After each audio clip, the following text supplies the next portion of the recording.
They were in Texas at their mobilization station, and they were literally flying out, like within a week, actually within a couple of days to Kuwait. And I got called and said, "You got to go." I'm like, "All right, I'm going."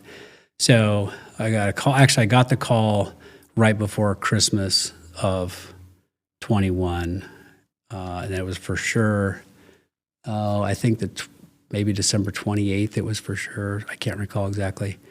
And so then I flew out on January 21st. I remember that. And so now my kids are older. They're in junior high school. They're in activities, and so a year of their lives while I was away because we got back in November. I remember it too because it was an election year for you. Oh yeah, I forgot. and so I hear about it. And someone's like, "Hey, did you hear?" Because you're a colonel then, right? No, you're colonel now. I was a lieutenant colonel. Lieutenant colonel. Yeah. Lieutenant Colonel Swanson's gonna get the, and I'm like, did he give up his job? Like, no, Josh told me like they came up with some way for you to file or take your business. Yeah, so it was my re-election year. So I was elected in 2014, 2018, no one even filed against me. So 22, no one filed against me. So I filed my paperwork and I don't recall when. So I filed it whatever the first day was in January. And then I thought, I think I'm going, I'm not sure. And then it became for sure like the next week. And I'm like, crap. So what am I going to do? So I went and met with him, and I said, well, I'm in my re-election year. I'm willing to just give that up. I'll just get a different job when I get home. And they looked it up, and the regulations said that you could run if you were going to be on active duty fewer than 270 days.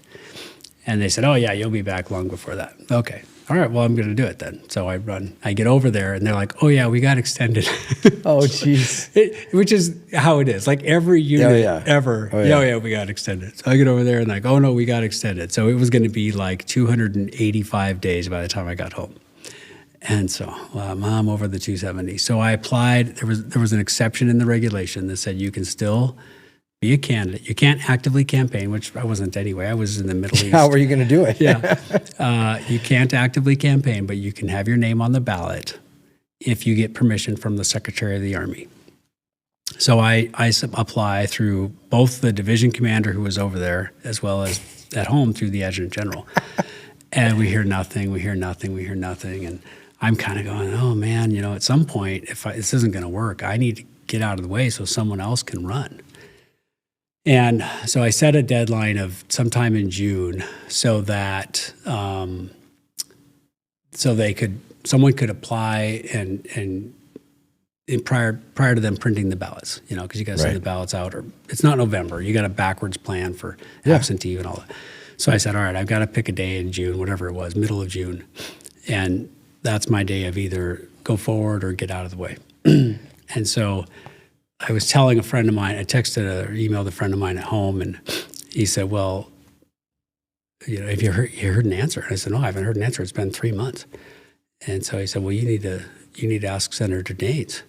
And I'm like, I don't want to bother them. He's like, no, just ask him. So I contacted someone on his staff and sent him the basic info. And I said, I'm not asking for a yes or a no. I just need an answer. I need an answer. Yeah. If I don't get an answer, the answer is no.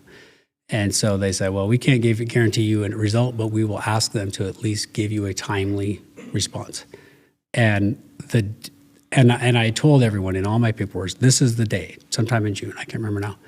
That day in June, I got an email from the Office of the Secretary of the Army that said, do not resign. The Secretary has approved your application. Awesome. The paperwork will come next week. And it did.